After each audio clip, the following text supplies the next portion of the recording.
Olá pessoal, vamos lá para a nossa aula, vamos aprender sobre juros, certo? Juros para os nonos anos. O que nós podemos conhecer, né, no nosso dia a dia, os juros? Onde estão os juros? O que a gente vê de hoje em dia, tudo são feito de taxas, né? Por exemplo, existe a taxa de inflação, né, que é vamos dizer assim, um juros, né, acumulado, que é justamente isso, né? O que é um juros? Juros é um acréscimo ou um rendimento calculado do valor inicial, certo? De uma aplicação financeira, onde você aplicou lá no banco, ou foi uma compra que você fez, né, a crediário ou no crédito, certo? Isso significa ser os juros, é um acréscimo do seu rendimento, não o rendimento de um capital, de um valor inicial que foi colocado, ou seja, numa aplicação financeira, num banco ou numa compra que você fez, um empréstimo, como se fosse um empréstimo, uma compra num crediário ou no crédito. Antes de a gente começar mesmo a falar sobre juros, a gente precisa entender também, revisar, né, a porcentagem. Então eu coloquei aqui, né, um forno que custa R$820 com desconto de 15%. O que é que significa esse 15%? O 15% ele pode ser colocado de uma forma, eu não posso calcular 15% da forma como está aqui esse símbolo aqui, ó, que é a porcentagem, eu não posso colocar ele ou multiplicar ele por um número, eu não posso fazer isso, então eu tenho que colocar isso de forma de fração ou em número decimal. 15% já fala, né? 15%, 100, então é 15 sobre 100. E 15 sobre 100, colocando em números com vírgulas, a quantidade de zeros aqui embaixo é a quantidade de casas decimais. Ou seja, eu tenho quantos zeros? 2. Então eu tenho uma casa, duas casas, eu coloco a vírgula e o zero. Então, duas casas, 100, então vai ficar 0,15. Se fosse 5%, seria 0,05, duas casas decimais e o 5. Então, esse número aqui de cima, aí você vai contar as casas decimais, né, e acrescentar o zero ou acrescentar a vírgula, ok? Então, 15% de 820. Esse dia que significa, gente, multiplicação. E a gente já sabe que 15% é 0,15 vezes 820, até fazendo a multiplicação, né? Como a gente já aprendeu, quando você vai multiplicar com um número com vírgula, multiplica como se não tivesse vírgula, depois vai contar as casas decimais. No caso, eu fiz a multiplicação aqui. Quantas casas decimais eu tenho? Eu tenho uma, duas. Aqui não tem, mas aqui tem duas, né? E você vem aqui, depois da multiplicação, contou uma, duas, o número que deu foi 123,00, não precisa colocar esse vírgula 00. Então, o valor aqui, ó, com desconto foi 123, ok? Show de bola. Só para verificar o valor do desconto, certo? No caso aqui, o valor 15% do desconto é só 123. Para eu verificar, eu teria aqui o valor quanto é que ficaria com desconto, subtrair 820 de 123. Continuando, vamos falar sobre o conceito de juros simples. Primeiro vem a fórmula J-CIT. Aí você tem que aprender essa fórmula J-CIT, onde o J é os juros, o C é o capital, o I é a taxa de juros.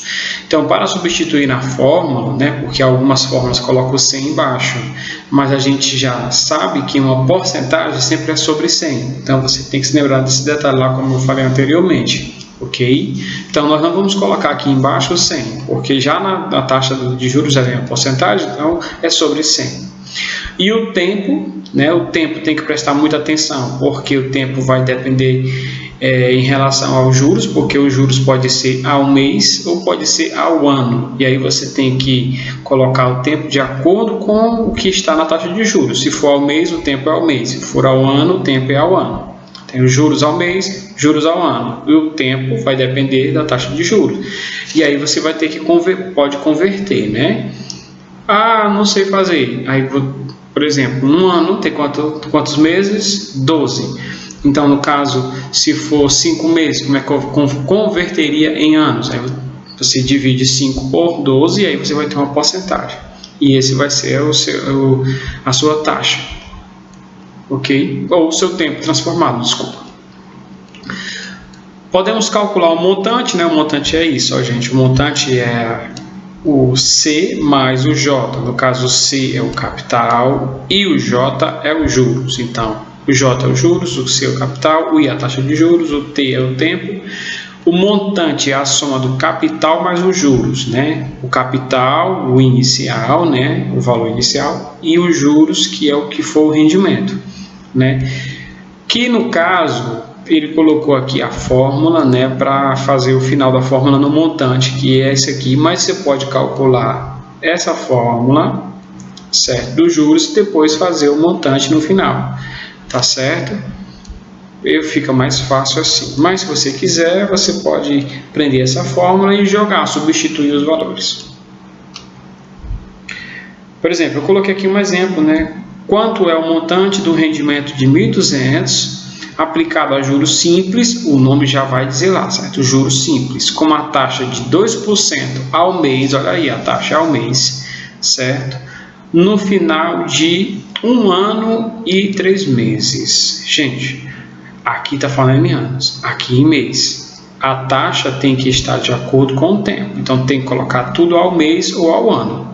No caso, para ficar mais fácil, você colocar ao ano, né? O ano tem quantos meses? 12. Mais 3, 15. Então, o tempo vai ser 1 ano e 3 meses, que no caso, 15 meses. A taxa, o I, 2%, né? Que é a mesma coisa que 0,02, né? Já viu lá a porcentagem. O capital é 1.200. E aí você joga na fórmula. J, CIT, né? J é igual a CIT. O capital 1.200, a taxa 0,02, que você tem que fazer a transformação para multiplicar, vezes 15. Multiplicando vai ser igual a 360. Então, os juros a 360, mas ele quer o montante. O montante você tem que calcular o capital, o valor inicial, mais os juros, que no caso dá 1.200 mais 360, 1.560. Ok. Mais uma questão para a gente descobrir o tempo, certo? Um capital de 400 aplicado a juros simples, então ele já tem um capital, a juros simples de 4% ao mês, resultou no montante de 480. Opa! Então o montante é 480, ele não deu tempo. Ele quer saber por um certo tempo. Que tempo é este, né? Então vamos lá. O C é o 400, o I é a taxa, que é 4%, que transformando vai ser 0,04, o montante 480. Então vamos calcular, né, o juros, já que ele deu o capital e deu também o montante. O montante é igual a 480, o capital é 400 mais os juros. Então você isola o J, né, eu transformei tudo, eu coloquei isso para cá, isso para cá. Está aqui, 400 mais J é igual a 480. Isola o J, 400 vai para lá subtraindo, e o J, os juros vai ser igual a 80. Pronto, agora eu vou jogar na fórmula. Vai ficar mais fácil que fazer aquela fórmula lá, né? J é igual a CIT, né? J CIT, que eu falo, para ficar mais fácil. Eu vou inverter aqui, porque o J é igual a 80, eu vou inverter para ficar melhor de descobrir. Então, se eu trocar aqui na ordem dos fatores, né, a ordem aqui dos termos não altera, a não ser que você mexa todos de uma vez. Então, vai ficar 400 vezes 0,04 vezes t igual a 80. Multiplica, vai dar 16t igual a 80. T é igual a 80 dividido por 16. O tempo vai ser igual a 5, no caso, 5 meses, ok? Só lembrando, na equação, gente, se você trocar os termos todos de uma vez, se você trocar só um, tá errado, mas se trocar todos de uma vez, o primeiro membro ir para o segundo e o segundo ir para o primeiro, todos juntos, né, não vai alterar, a não ser que você mexa só um, ok? Pronto. Então, já aprendemos aqui sobre os juros simples. Vamos aguardar a segunda parte, que é os juros compostos. Valeu! Vamos estudar, fazer exercícios, a gente aprender mais. Forte abraço!